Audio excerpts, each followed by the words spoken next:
उनके चरणों में मेरे से बड़े यहाँ विराजमान हैं, उनको दो।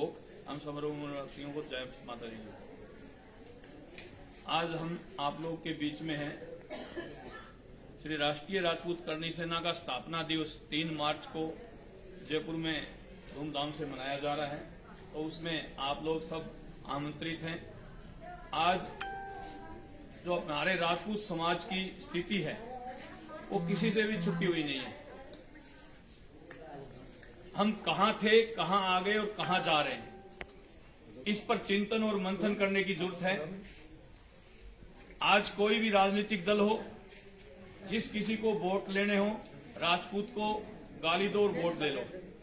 जिस किसी को कोई सीरियल फिल्म बनानी हो, उसमें राजपूत को नीचा दिखाओ और उसको सुपरहिट करवा लो। तो ये सिस्टम कब तक चलता रहेगा? क्या राजपूत कौम, राजपूत जाति, क्या ये क्षत्रिय तो इतना कमजोर था या है जो हम ये इन चीजों को बर्दाश्त कर रहे हैं? तो मैं तो आप लोगों से यही आग्रह करना चाहता हूं कि श्री राष्ट्रीय राजपूत करणी सेना दादो साहब, बाबू साहब, काको साहब की देन है। उन्हीं का हमारी रगों में खून है। हम लोग जो भी राजनीतिक पार्टी हो, जो बगैर मतलब क्षत्रियत्व को नीचा दिखाने का काम करते हैं, राजपूताने को नीचा दिखाने का काम करते हैं, उसका पुरजोर विरोध करते हैं। चाहे नाटक, फिल्म, सीरियल कोई भी हो, उनको मुंह तोड़ जवाब देते हैं। और सबको बोल दिया कि अगर राजपूत नहीं होता तो ये तुम्हारा हिंदुत्व भी नहीं होता। आज हिंदू वीर शिरोमणि महाराणा प्रताप क्यों लगता है? वो इसीलिए लगता है कि महाराणा प्रताप जी जैसे वीर योद्धा ने हार नहीं मानी, मुगलों के सामने हथियार नहीं डाले। हम लोग लड़े हैं। आज राजस्थान के अंदर एक भी ऐसा जिला नहीं है जिसका नाम उन मुगलों के ऊपर हो। बाकी भारत के कोई भी स्टेट में चल जाओ, कहीं ना कहीं 1-2 जिलों के नाम उन पर मिल ही जाते हैं। तो मेरा कहने का तात्पर्य यह है कि हम लोग राजपूत हैं। राजपूत के साथ साथ हम क्षत्रिय भी हैं। और क्षत्रिय क्यों हैं? क्योंकि हमने हमारी परवाह नहीं की, हमने हमारे परवाणों की परवाह नहीं की, हमने हमारे माथे की परवाह नहीं की।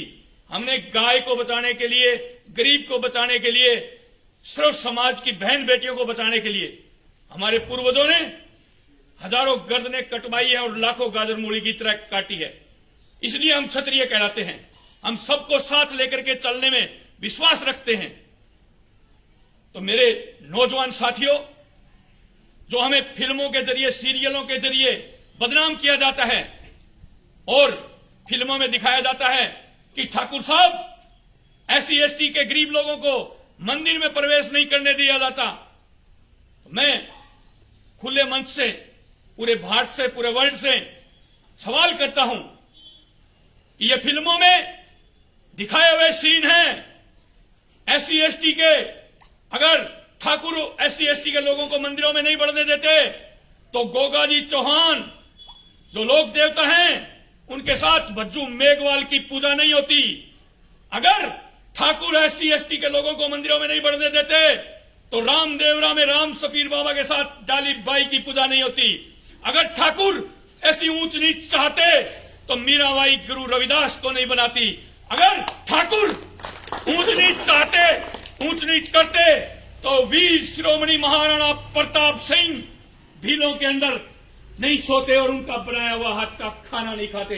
ये फिल्मों और नाटकों में दिखा दिखा करके हमें नीचा दिखाने का काम इन फिल्मी भांडों ने और इन सरकारों ने किया है। मेरे देश के नौजवान साथियों, मैं क्षत्रिय समाज से, राजपूताना से आग्रह करना चाहता हूं कि अभी भी समय है, अभी भी वक्त है कि हम सब एक हो जाएं और एक होकर के फिर वही ताकत बन करके इस पूरे विश्व को दिखाएं।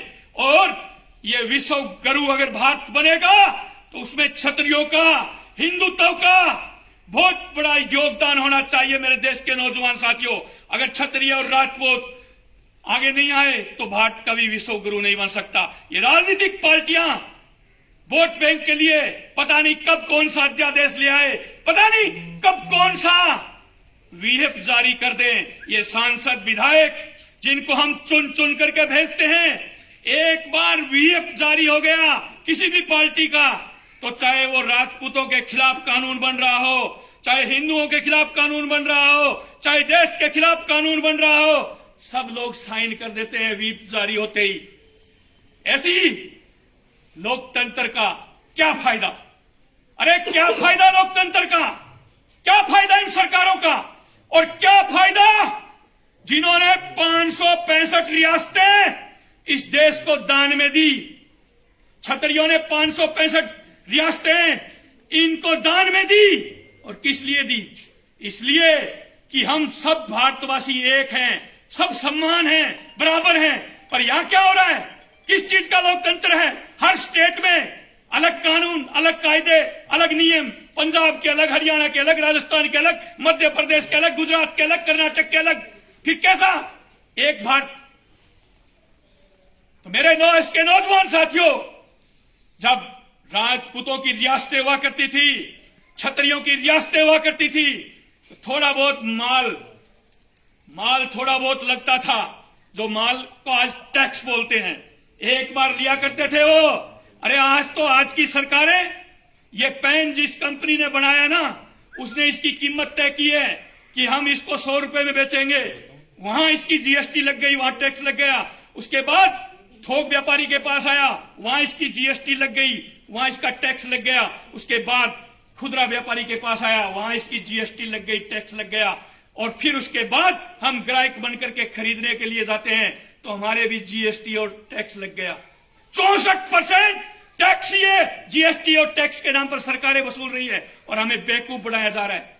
कभी पाकिस्तान के बॉर्डर के नाम से, कभी चीन के नाम से। सरकार कोई भी हो, और इस देश की सोचे। इस देश में जिन्होंने त्याग किया है, जिन्होंने बलिदान दिया इस देश के लिए, उनके बारे में सोचे। सरकार को सोचना पड़ेगा। अगर नहीं सोचेगी तो सोचने पर मजबूर हम लोग कर देंगे, जैसे आरक्षण के लिए किया था। जैसे आरक्षण के लिए हम लोगों ने सरकार को सोचने पर मजबूर किया, और 10% आरक्षण भीख में नहीं लिया, नाक में नकेल डाल के लिया है। उसी तरह हम हमारा हक और अधिकार लेना जानते हैं, और लेकर के दिखाएंगे सरकारों को। इसलिए मैं आह्वान करना चाहता हूं मेरे क्षत्रिय समाज से कि श्रौत समाज को साथ लेकर के आप आगे बढ़े, पर एक हो जाएं। मेरा हमेशा नारा रहता है, मैं बोलता हूं हम सब, आप बोलोगे एक है। हम सब एक हैं, हम सब एक हैं, हम सब एक हैं। जो हमसे टकराएगा सीधा ऊपर जाएगा, जो हमसे टकराएगा सीधा ऊपर जाएगा, जो हमसे टकराएगा सीधा ऊपर जाएगा।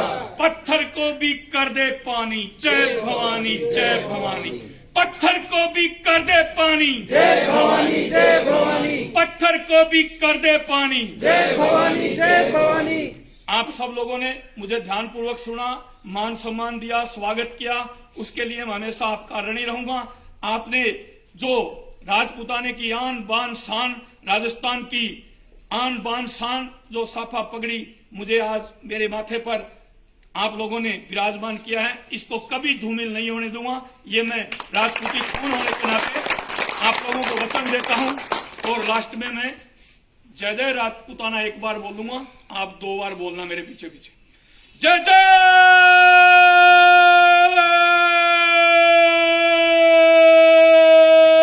राजपूताना।